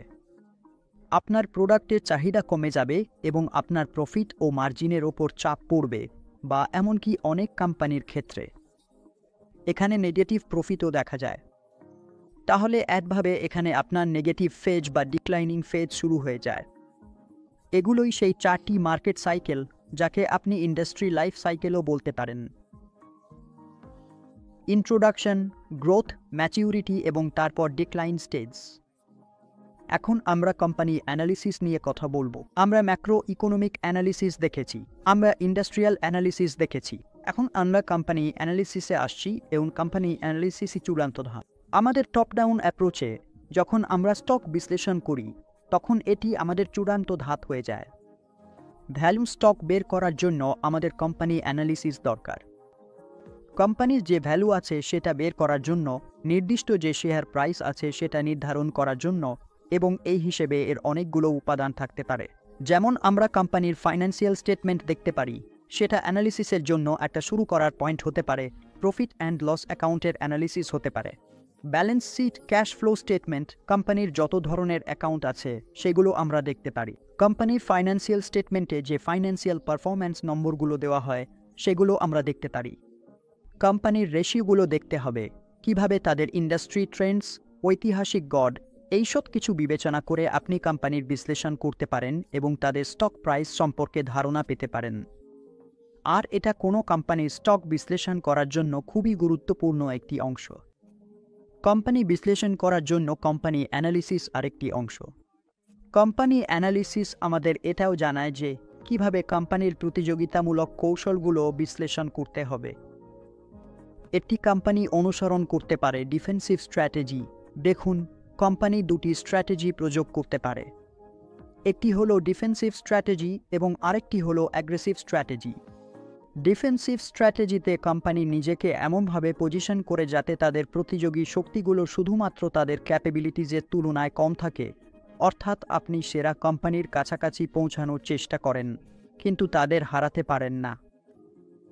কিন্তু যখন আপনি অ্যাগ্রেসিভ স্ট্র্যাটেজি ব্যবহার করেন তখন কি হয়? তখন ফার্ম চেষ্টা করে তাদের সম্পূর্ণ শক্তি দিয়ে প্রতিযোগিতামূলক শক্তিগুলো নিয়ে আসতে, অর্থাৎ আপনি একভাবে একটি বেঞ্চমার্ক সেট করেন। শিল্পে এইভাবে দুটি ধরনের প্রতিযোগিতামূলক স্ট্র্যাটেজি থাকে। তাহলে কোম্পানি বিশ্লেষণেও এর প্রতিযোগিতামূলক কৌশল বিশ্লেষণ অন্তর্ভুক্ত থাকে। তাহলে কোম্পানি বিশ্লেষণে আমরা যখন দেখি তখন কোম্পানির দুটি বিশ্লেষণ আমাদের জন্য খুবই গুরুত্বপূর্ণ হয়ে ওঠে। আর মাইকেল পোর্টার যে দুটি প্রধান কৌশলের কথা বলেছেন সেগুলো হলো, প্রথমত কস্ট লিডারশিপ এবং দ্বিতীয়ত ডিফারেন্সিয়েশন। চলুন বুঝে নিই কস্ট লিডারশিপ কি। প্রথমে আমরা দেখি এই ক্যাটেগরির অধীনে কোনো ফার্মকে খুবই কম খরচে উৎপাদনকারী হতে হয়। মানে সেই নির্দিষ্ট ফার্মটি চায় তাদের উৎপাদন খরচ খুবই কম হোক, যাতে তাদের তৈরি পণ্যের খরচ সবচেয়ে কম হয়। এতে তারা পরে ভালো মার্জিনে সেই পণ্য বিক্রি করতে পারে এবং ভালো লাভ অর্জন করতে পারে। এই কারণেই যে ফার্মটি ইন্ডাস্ট্রিতে কস্ট লিডার হতে চায় তারা এক ধরনের কস্ট লিডার হতে চায় এবং কস্ট অ্যাডভান্টেজ ইন্ডাস্ট্রি থেকে ইন্ডাস্ট্রিতে ভিন্ন হয়। তাহলে এখানে কস্ট লিডারশিপে মূলত এটি হয় যে কোম্পানি আপনাকে কম খরচের পণ্য সরবরাহ করে। ডিফারেন্সিয়েশন স্ট্র্যাটেজি এখানে কি হয়? ফার্ম নিজেকে খুবই ইউনিকভাবে উপস্থাপন ও পজিশন করে। ইন্ডাস্ট্রির মধ্যে মানের সম্ভাবনাগুলো কি আছে? তাদের ডিফারেন্সিয়েশন ইন্ডাস্ট্রি থেকে ইন্ডাস্ট্রিতে আলাদা হয়। সবচেয়ে আগে আমাদের দেখতে হবে যে বিজনেস মডেল কি। একটি নির্দিষ্ট ইন্ডাস্ট্রির কোম্পানি কি করছে, কিভাবে করছে এবং অন্য কোম্পানির কনজিউমাররা কারা। কনজিউমাররা যে প্রোডাক্ট কিনছে এবং বিক্রি করছে তারা কেন করছে এবং কোম্পানি কিভাবে তাদের কাস্টমারদের সার্ভ করছে। এখন আমরা ইন্ট্রিনসিক ভ্যালুর এস্টিমেশন নিয়ে কথা বলবো। কিভাবে আমরা একটি স্টকের ইন্ট্রিনসিক ভ্যালু বের করতে পারি এবং কোন কোন পদ্ধতি আছে যার মাধ্যমে আমরা স্টকের ইন্ট্রিনসিক ভ্যালু নির্ধারণ করতে পারি। সবচেয়ে আগে আসে ডিসকাউন্টেড ক্যাশ ফ্লো মডেল। দেখুন, সবচেয়ে উপযুক্ত পদ্ধতি যেটা দিয়ে আপনি কোনো নির্দিষ্ট শেয়ারের ইন্ট্রিনসিক ভ্যালু বের করতে পারেন সেটাই হলো এই পদ্ধতি। ডিসকাউন্টেড ক্যাশ ফ্লো মডেল, যাকে আমরা ডিসিএফ বলি, এটি বিশ্লেষকদের জন্য সবচেয়ে উপযুক্ত পদ্ধতিগুলোর একটি। এতে আমাদের তিনটি বিষয় জানার প্রয়োজন হয়। প্রথমত, ভবিষ্যতের ক্যাশ ফ্লোর ধারাবাহিকতা, ক্যাশ ফ্লোর সময়কাল এবং বিনিয়োগকারীদের প্রত্যাশিত রিটার্ন রেট, যাকে আমরা ডিসকাউন্ট রেটও বলি। আর যদি আপনার কাছে এই তিনটি বিষয় পাওয়া যায় তাহলে এটা একেবারে সহজ অঙ্ক হয়ে যায়। প্রেজেন্ট ভ্যালু বের করা, এবং একভাবে এটা বোঝা যাবে যে একজন সম্ভাব্য বিনিয়োগকারী আজ কত টাকা বিনিয়োগ করতে চাইছেন। তার বিনিময়ে যে ক্যাশ ফ্লো বা ক্যাশ ফ্লোর ধারাবাহিকতা তিনি একটি নির্দিষ্ট সময়কালে পাবেন। তাহলে সহজ ভাষায় ডিসকাউন্টেড ক্যাশ ফ্লো পদ্ধতি আমাদের এটিই বলে দেয়। এখন সবচেয়ে গুরুত্বপূর্ণ বিষয় হচ্ছে ক্যাশ ফ্লো। যখন আমরা কোনো কোম্পানির মূল্যায়ন করি তখন প্রথমে এই ক্যাশ ফ্লোই সবচেয়ে গুরুত্বপূর্ণ। আউটফ্লো এবং ইনফ্লো এই দুটোই সবচেয়ে গুরুত্বপূর্ণ অংশ, কারণ কোন পর্যায়ে আমাদের কাছে কত ইনফ্লো এসেছে সেটাই আসল। আমাদের কি দরকার? কি ইনফ্লো হয়েছে এবং ব্যবসার কি কি আউটফ্লো হয়েছে, আর ডিসকাউন্ট রেট কিভাবে সেই ডিসকাউন্টে প্রযোগ হয়। যে ভবিষ্যতের ক্যাশ ফ্লো আমরা আজ ডিসকাউন্ট করি এবং তার বর্তমান মূল্য বের করি। তাহলে আবারও এই ডিসকাউন্টেড ক্যাশ ফ্লো পদ্ধতি হলো কোনো ব্যবসার প্রজেকশন করার একটি উপায়। এখন দেখা যায় যে কোনো ব্যবসার ক্যাশ ফ্লো দেখার দুটি উপায় আছে। সবচেয়ে আগে আমরা দুটি পদ্ধতিতে ব্যবসার ক্যাশ ফ্লো দেখি। প্রথমটি হলো free cash flow to the farm, যাকে আমরা FCF বলি। ভালো এই ক্যাশ ফ্লোটি হলো সেই ক্যাশ ফ্লো যেখানে কোনো পেমেন্ট করার আগে, বিশেষ করে ঋণের কোনো পেমেন্ট করার আগের ক্যাশ ফ্লোকে বিবেচনায় নেওয়া হয়। অর্থাৎ যখন আপনার ঋণের পেমেন্ট আপনি করেননি, তার আগের যত পেমেন্ট আছে, মানে ফার্মের জন্য যা কিছু আছে, আপনি ক্যাশ ফ্লো হিসেব করবেন পেমেন্ট করার আগের অবস্থায়। এগুলোই বিবেচনায় নেওয়া হবে এবং এই ক্যাপিটালটি সব ক্যাপিটাল কন্ট্রিবিউটরদের জন্য উপলব্ধ, অর্থাৎ ইকুইটি এবং ঋণ উভয়ের জন্য। আমি আবার বলছি, এই ক্যাশ ফ্লোটি হলো ঋণের কোনো বাধ্যবাধকতার পেমেন্ট করার আগের ক্যাশ ফ্লো। সেই ক্যাশ ফ্লোই বিবেচনায় নেওয়া হবে। মানে এখানে আপনাকে ইন্টারেস্ট পেমেন্ট ক্যাশ ফ্লো থেকে বাদ দিয়ে দেখাতে হবে না, কোনো ইন্টারেস্ট বা কিছুই বাদ দিতে হবে না। যখন আপনি হিসাব করছেন, তখন পুরো ক্যাশ ফ্লো যেমন আছে ঠিক তেমনভাবেই সেটিকে ব্যবহার করা হবে। যখন আপনি free cash flow to the farm হিসাব করছেন, কারণ এটা দুই ধরনের ক্যাপিটালের জন্য হয়, ইকুইটি এবং ডেট দুটোই, আর ক্যাশ ফ্লো হিসাব করার দ্বিতীয় যে পদ্ধতি আছে সেটা শুধুমাত্র ইকুইটি ইনভেস্টরদের জন্য। এখন কি হয়, ডেট অবলিগেশনের ওপর ইন্টারেস্ট পেমেন্ট আমরা free cash flow to the firm থেকে বাদ দিয়ে দিই। মানে যদি আপনি ইন্টারেস্ট ডেটের ওপর পেমেন্ট সেটা বাদ দেন এবং যতটা নেট বোরোয়িং করেছেন সেটা যোগ করেন, তাহলে আপনি পৌঁছে যাবেন free cash flow to the ইকুইটিতে। মানে এসিএফে তো একদমই সহজ, free cash flow for equity হিসাব করা হবে। Free cash flow to the firm থেকে ইন্টারেস্ট বাদ দিয়ে এবং নেট বোরোয়িং যোগ করলে যেটা free cash flow for the equity হয়, সেখানে আমরা ইন্টারেস্ট বাদ দেব এবং নেট বোরোয়িং যোগ করব, তাহলে সেটাই আমাদের free cash flow for equity হবে। এখন ডিসকাউন্ট রেট নিয়ে কথা বলি। কোনো পদ্ধতি আমরা ডিসকাউন্ট রেটের জন্য ব্যবহার করব। চলুন বুঝে নিই। যদি আমরা ফার্মের ভ্যালু হিসাব করি, তাহলে এখানে খেয়াল রাখবেন SCF free cash flow to the firm discount করা হয় weighted average cost of capital ওয়াক্স দ্বারা, যা উভয় ডেট এবং ইকুইটিকে বিবেচনায় নেয়। যেমনটা আমরা দেখেছি, এসসিএফ অর্থাৎ free cash flow to the farm সেটা উভয়ের জন্যই হয়। এটা ডেট এবং ইকুইটি হোল্ডারদের জন্য হয়, যেখানে আমরা ইন্টারেস্ট রেটের যে বাধ্যবাধকতা সেটা বাদ দেওয়ার আগের ক্যাশ ফ্লো সিরিজ নিয়ে থাকি। একইভাবে যখন এখানে আমরা FCFF হিসাব করব, তখন সেটাকে আমরা ডিসকাউন্ট করব weighted average cost of capital ওয়াক্স দিয়ে, যা উভয় ডেট এবং ইকুইটিকে বিবেচনা করে। আর ওয়েটেড অ্যাভারেজ কস্ট অফ ক্যাপিটালের ফর্মুলা হলো আপনার কস্ট অফ ইকুইটি গুণিত ওয়েট অফ ইকুইটি, তার সাথে যোগ হবে কস্ট অফ ডেট গুণিত ওয়েট অফ ডেট। যে কস্ট অফ ডেট আমরা বের করব সেটা হবে প্রি ট্যাক্স, অর্থাৎ 1 থেকে তার ট্যাক্স ট্রিটমেন্ট যে ট্যাক্স রেট আছে বাদ দিয়ে, অর্থাৎ 1 মাইনাস ডিসকাউন্টেড ট্যাক্স রেট। এটা বাদ দেওয়ার পরই আপনার কাজের WAC ওয়াক্স বের হবে, যেটাকে বলে weighted average cost of capital. এখন আমরা আলোচনা করব কিভাবে ইকুইটির ভ্যালুর ওয়েট হিসাব করা যায়। যদি আমরা free cash flow to equity বের করছি এবং সেটাকে ডিসকাউন্ট করছি ইকুইটির কস্ট ব্যবহার করে, তাহলে এখানে কস্ট অফ ইকুইটি মেথড প্রযোগ হবে। এখানে ক্যাপ মেথড অর্থাৎ ক্যাপিটাল অ্যাসেট প্রাইসিং মডেল ব্যবহার করা হবে। এখানে আমরা ব্যবহার করব এবং ক্যাপিটাল অ্যাসেট প্রাইসিং মডেল অনুযায়ী ইকুইটির কস্ট হিসাব করার ফর্মুলা হলো কস্ট অফ ইকুইটি সমান risk free rate plus beta গুণিত রিস্ক প্রিমিয়াম, অর্থাৎ রিস্ক ফ্রি রেটে আমরা বিটা গুণিত রিস্ক প্রিমিয়াম যোগ করব। গুণ করার পরে যে মার্কেট রিস্ক প্রিমিয়াম আছে সেটাকে আমরা বিটা দিয়ে গুণ করব।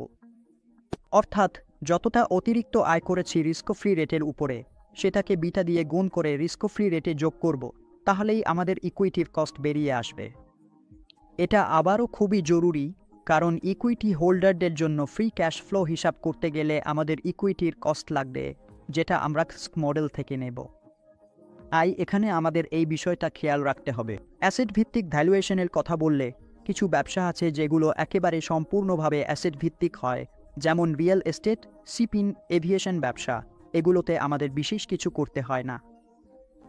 যে ভ্যালু ব্যবসার আছে সেগুলো বাদ দিয়ে দিতে হয়।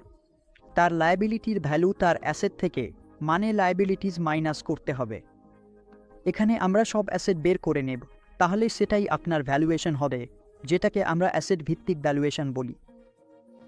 এখন পি রেশিও নিয়ে কথা বলি। দেখুন অ্যানালিস্টরা সবচেয়ে সাধারণ যেটা স্টক মেজার হিসেবে ব্যবহার করা হয় সেটা হলো প্রাইস টু আর্নিং রেশিও, যেটাকে আমরা পি রেশিও বলি। পি রেশিও হিসাব করার জন্য আমরা স্টক প্রাইসকে ভাগ করি ইপিএস দিয়ে, মানে stock price divided by EPS.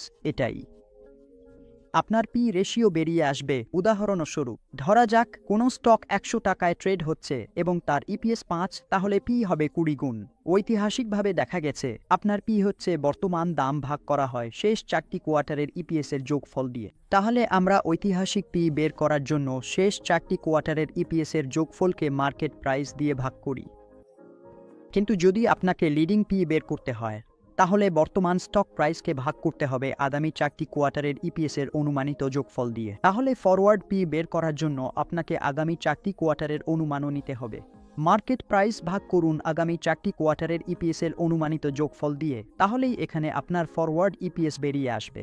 দেখো সহজ কথা হলো, তুমি মানো যে স্টক আমাদের ইপিএস বলে দেয়। স্টক কি? ইপিএস বা স্টকের পি। স্টক পি আমাদের কি বলে?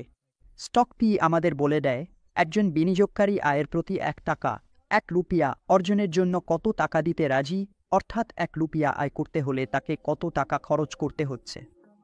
তাহলে যদি কোনো স্টকের পি 10 রুপিয়া হয়, তার মানে একজন বিনিয়োগকারীকে 1 রুপিয়া আয় করতে হলে সেখানে 10 রুপিয়া ইনভেস্ট করতে হবে। তাহলে বিনিয়োগকারী কোম্পানির প্রতি 1 রুপিয়া আয়ের জন্য 10 রুপিয়া দিতে রাজি, অর্থাৎ কোম্পানি যত আয় তৈরি করে তার জন্য এই অনুপাতকে বলা হয় price two earning ratio, P ratio. এগুলোই ছিল ফান্ডামেন্টাল অ্যানালিসিসের সব বিষয়।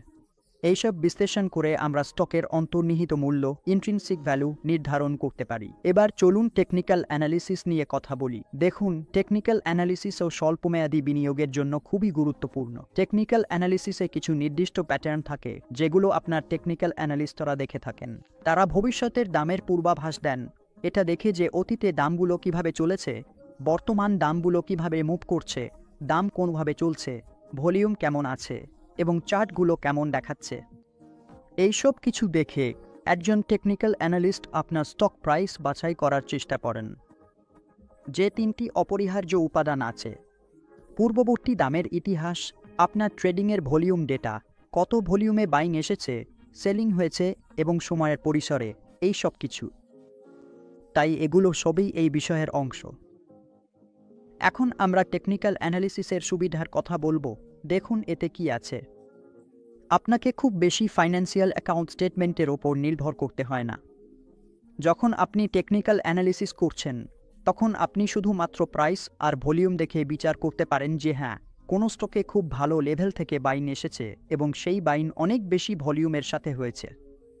তাহলে আপনি শুধু চার্ট দেখে দেখেই বলতে পারেন যে হ্যাঁ, সামনে গিয়ে এর দাম আরও বাড়তে পারে, কারণ এত বেশি হেভি বাইন এসেছে, তার মানে অনেক ইনভেস্টর এটা কিনেছেন। তারা নিশ্চয়ই কিছু এমন দেখছেন যা সামনে গিয়ে ওই কোম্পানির স্টক প্রাইস বাড়াতে পারে। তাই এটা খুবই ভালো যে আমরা টেকনিক্যাল অ্যানালিসিস ব্যবহার করেও কোনো স্টকে ইনভেস্টমেন্ট করতে পারি। টেকনিক্যাল কিছু ইন্ডিকেটর আছে, সেগুলো নিয়ে কথা বলি। কিছু নিয়ম আছে, কিছু টেকনিক্যাল ইন্ডিকেটর আছে। সবচেয়ে আগে আসে ট্রেন্ড লাইন অ্যানালিসিস, তারপর মুভিং অ্যাভারেজ এবং বলিঞ্জার ব্যান্ড অ্যানালিসিস। দেখুন ট্রেন্ড লাইন অ্যানালিসিসে প্রথমেই শুধু ট্রেন্ড লাইন দেখে আপনি বুঝতে পারবেন আপনি একদম বাই পয়েন্টে আছেন, সেল পয়েন্টে আছেন, কোথায় এন্ট্রি করতে হবে, কোথায় এক্সিট করতে হবে। এই ট্রেন্ড লাইন দেখায় কোন ট্রেন্ডটা মার্কেটে ফলো হচ্ছে। এই চার্টটা বুঝুন। সবচেয়ে আগে প্রাইস চ্যানেলে ডিক্লাইন ছিল, তারপর বাই পয়েন্ট এল এবং ধীরে ধীরে পুরো ট্রেন্ডটা উপরের দিকে চলতে থাকল। যতবার উপরে গেছে নিচে এসেছে, উপরে গেছে নিচে এসেছে, মানে বাইং বেশি সেলিং কম, একে বলো বাই ট্রেন্ড। যখন মার্কেট বেশি বাড়ে কম পড়ে, যেমন 10% বাড়ল, 2% পড়ল, আবার 10% বাড়ল, 2% পড়ল, যতক্ষণ ট্রেন্ড ফলো হচ্ছে, এটাকেই বলে আপ ট্রেন্ড। তারপর দেখুন পিকে পৌঁছানোর পর ফ্ল্যাট ট্রেন্ড হয়েছে, মানে আগের লো ভাঙছে না, মার্কেট তার নিজের হাইও ভাঙছে না, একদম রেঞ্জ বাউন্ড ট্রেন্ড করছে, এটাকেই বলে ফ্ল্যাট ট্রেন্ড। আর যখন মার্কেট আগের লো ভেঙে নিচে যাচ্ছে এবং দেখুন লো যেটাকে বলে লোয়ার লো, সেটা তৈরি করছে। লোয়ার লো আমরা বলবো এটাকেই বলে ডিক্লাইনিং ট্রেন্ড। তাহলে সেখানে এই ট্রেন্ডটা আপনার ডিক্লাইন হয়ে গেল এবং তারপর যখন আগের বড় লোয়ের কাছাকাছি চলে আসে তখন আবার সেটা এন্ট্রি পয়েন্ট হয়ে যায়। তাহলে অ্যানালাইসিস মানে ফান্ডামেন্টাল আর টেকনিক্যাল অ্যানালাইসিস এই জিনিসগুলো দেখে একটা স্টক প্রাইস বাঁচার চেষ্টা করে। মুভিং এভারেজ অ্যানালাইসিস চলে আসে। এরপর খুবই জনপ্রিয় টেকনিক্যাল অ্যানালাইসিস ইন্ডিকেটর আছে, যেখানে আমরা 5 দিন, 10 দিন, 30, 50, 100 আর 200 দিনের মুভিং এভারেজ হিসেব করি। যখনই এভারেজ প্রাইস এই নির্দিষ্ট দিনের মুভিং এভারেজের কাছাকাছি আসে তখন দেখা গেছে যে প্রাইস মুভমেন্ট দ্রুত হয়। যদি আপনার 50 দিনের মুভিং এভারেজ 100 দিনের মুভিং এভারেজের কাছে চলে আসে আর প্রাইস নিচে নেমে আসে, তাহলে আপনি নির্ভর করতে পারেন। ধরা হয় যে সেখানে আপনি কিছুটা বাইং শুরু করতে পারেন। Bollinger band analysis. Bollinger band analysis কি? এটা শুধু একটা নর্মাল ডিস্ট্রিবিউশন, যেভাবে আমরা হিসাব করব। যে ডেভিয়েশনটা হয় মার্কেট প্রাইসের, সেটা মুভিং এভারেজ থেকে কতটা দূরে আছে, মানে মুভিং এভারেজ আর বর্তমান মার্কেট প্রাইসের মধ্যে কতটা পার্থক্য আছে। উদাহরণস্বরূপ, যদি মূল্য লক্ষ্য মূল্যের আদর্শ বিচ্যুতির চলমান গড়ের উপরে চলে যায়, তাহলে আপনার স্টকটিকে অতিরিক্ত কেনা স্টক হিসাবে বিবেচনা করা যেতে পারে, অথবা আমরা বলি যে এটি অতিরিক্ত ওজনের হয়ে গেছে। এবং যদি মূল্য লক্ষ্য মূল্যের আদর্শ বিচ্যুতির নিচে চলে যায়, তাহলে মূল্যের আদর্শ বিচ্যুতি চলমান গড়ের নিচে চলে গেছে, তখন সেই স্টককে ওভারসোল্ড বলে ধরা হয়। এই 3টি বিষয়ই টেকনিক্যাল অ্যানালাইসিসে কাজ করে। কর্পোরেট গভর্ন্যান্স বোঝার ক্ষেত্রে কর্পোরেট গভর্ন্যান্স বলতে বোঝায় কিভাবে আপনার কর্পোরেটগুলো পরিচালিত হচ্ছে। এটা নির্ভর করে সরকারের ওপর, সরকারের দিকগুলো কেমন আছে তার ওপর। নিয়মকানুন চলে আসে, চুক্তিগুলো চলে আসে। প্রতিষ্ঠানগুলোর মধ্যে আছে স্টক এক্সচেঞ্জ, যেটা হলো স্ট্যান্ডার্ডের তালিকা। অডিট প্রক্রিয়া আছে এবং এটা নির্ভর করে দেশভেদে, সময়ভেদে, কোম্পানির আকার, মালিকানা ইত্যাদির ওপর কিভাবে আপনার সরকার এবং আপনার যে প্র্যাকটিস আছে তা অনুসরণ হচ্ছে। কর্পোরেট প্র্যাকটিস কি এবং সেটা কিভাবে অনুসরণ হচ্ছে। কোন কোন ট্যাক্স আছে এটা নির্ভর করে সরকার ভেদে, দেশভেদে। তাই আপনাকে যে কোনো জায়গায় বিনিয়োগ করার আগে কর্পোরেট গভর্নেন্স ভালোভাবে বুঝতে হবে। চলুন এখন আমরা আমাদের প্রশ্নগুলোর দিকে আসি। কিছু নমুনা প্রশ্ন দেখি। প্রথমত, ড্যাশ ইন্ডাস্ট্রিজের উত্থান পতন খুব ঘনিষ্ঠভাবে সাধারণ অর্থনৈতিক কার্যকলাপের সাথে সম্পর্কিত অন্য ইন্ডাস্ট্রিগুলোর তুলনায়, যেমন সাইক্লিক্যাল, কনজিউমার স্ট্যাপলস, ডিফেন্স এবং ফাইন্যান্সিয়াল। তো আমরা দেখেছি সাইক্লিক্যাল ইন্ডাস্ট্রিগুলো খুব ঘনিষ্ঠভাবে সাধারণ অর্থনৈতিক অবস্থাকে অনুসরণ করে অন্য ইন্ডাস্ট্রিগুলোর তুলনায়। এখন সাধারণ অনুমানের অধীনে, যেখানে স্টক ডিভিডেন্ড একটি নির্দিষ্ট হারে বৃদ্ধি পায়, সেখানে DAC 3 কে নয় G6 এর জন্য ইন্ট্রিনসিক ভ্যালু কত হবে? এতে আমরা সরাসরি ফর্মুলা প্রয়োগ করব, অর্থাৎ 1 ভাগ করা হবে KG দ্বারা। এর ফর্মুলা হবে, মানে 3 ভাগ হবে 9 মার্চ অর্থাৎ 3। তাহলে 3 ভাগ 3 একরকমভাবে এর ভ্যালু হবে 100। তাই স্টকের ইন্ট্রিনসিক ভ্যালু হবে 100 টাকা। এখন তৃতীয় প্রশ্নটি হলো, রিলেটিভ ভ্যালুয়েশন টেকনিক্সে স্টকের মূল্যায়ন করা হয় তার বর্তমান দামের ভিত্তিতে, যা এমন কিছু ভেরিয়েবলের সাথে তুলনা করা হয় যেগুলো মূল্যায়নে গুরুত্বপূর্ণ বলে ধরা হয়, যেমন earnings, cash flow, book value. যেমনটা আমরা দেখেছি, স্টকের মূল্যায়নের অনুমান নির্ভর করে আর্নিংস, ক্যাশ ফ্লো এবং বুক ভ্যালুর ওপর। তাই উত্তর হবে উপরের সবগুলোই। ড্যাশ রেশিও স্টকের দামকে তার আর্নিংসের সাথে তুলনা করে। খুব সুন্দরভাবে বোঝানো হয়েছিল। P ratio, PB ratio, price cash flow ratio, price sales ratio, এদের মধ্যে পি রেশিওরই উত্তর। পি রেশিও স্টকের দামকে তার আর্নিংসের সাথে তুলনা করে। চলুন প্রশ্ন নম্বর 5-এ আসা যাক। মার্কেট রিস্ক বলতে বোঝায় ইকুইটি ইনভেস্টমেন্টে যে ঝুঁকি তৈরি হয়। এখন কথা হচ্ছে, মার্কেট রিস্ক আসলে কি সেটা বোঝানোর চেষ্টা করা হচ্ছে। আসুন আমরা বাজারে বিভিন্ন খেলোয়াড়দের দ্বারা সৃষ্ট এই মূল্যের গতিশীলতাগুলি বুঝতে পারি, যা মূল্যের গতিশীলতা। বাজারে বিভিন্ন প্লেয়াররা যেভাবে সিদ্ধান্ত নেন, বুক ভ্যালু আর মার্কেট ভ্যালুর মধ্যে যে ফারাক, সেটি তৈরি হয় আন্ডারলাইন বিজনেসের লাভজনকতা এবং দামের ওঠানামা। আবার কখনো কখনো সরকারের হস্তক্ষেপের কারণেও স্টক মার্কেটে এই দামের পরিবর্তন হয়। তাই বাজারের যে ঝুঁকি, সেটা পুরোপুরি দামের ওপর নির্ভর করে। আমি আগেই বলেছি, দামে যে ওঠানামা হচ্ছে, তাহলে উত্তর হচ্ছে বাজারে দামের ওঠানামা বিভিন্ন প্লেয়ারদের দ্বারা তৈরি হয়। তাহলে বন্ধুরা, এটাই ছিল পিএমএস ডিস্ট্রিবিউশন এক্সামের তৃতীয় অধ্যায় থেকে সবকিছু। আশা করি আপনাদের এই ভিডিওটি ভালো লেগেছে, এবং যদি ভালো লেগে থাকে তাহলে দয়া করে আমাদের কমেন্ট করে জানান। ভিডিওটি লাইক করুন, চ্যানেলটি সাবস্ক্রাইব করুন, এবং কোনো সাজেশন বা ফিডব্যাক থাকলে দয়া করে আমাদের কমেন্ট করে জানান। এবং ফাইন্যান্স সম্পর্কিত যে কোনো টপিকে আপনাদের ভিডিও দরকার হলে দয়া করে আমাদের কমেন্টে জানাতে পারেন। আমরা চেষ্টা করব সেই ভিডিও বানানোর, এবং মিউচুয়াল ফান্ড সম্পর্কিত সিরিজ 5-এর ভিডিওগুলো দেখতে চাইলে আমাদের প্লেলিস্টে গিয়ে দেখতে পারেন। এবং পিএমএস-এর বাকি অধ্যায়গুলোর ভিডিও দেখতে চাইলে পিএমএস-এর প্লেলিস্টে যেতে পারেন। তাহলে ভিডিওটি দেখার জন্য আপনাদের অনেক ধন্যবাদ।